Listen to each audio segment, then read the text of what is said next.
ছোট্ট গল্পটা বলে একটা কথা বলছেন, সেটা হলো যে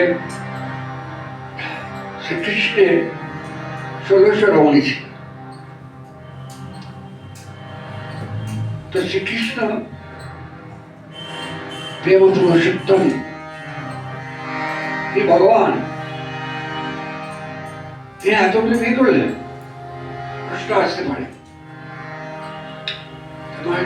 যখন নরকাসুর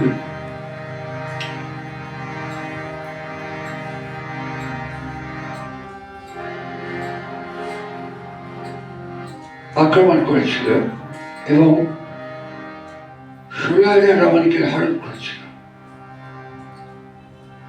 তখন সবাই গিয়ে কৃষ্ণের কাছে পড়ল, কৃষ্ণ উদ্ধার করো। কৃষ্ণ সে নরকাসুরকে বধ করে 16,000 রমণীকে উদ্ধার করেছিল। কিন্তু মুশকিল হলো, যারা বলেছিল উদ্ধার করো, তারা কেউ তাদের ঘর দিতে রাজি হলো না।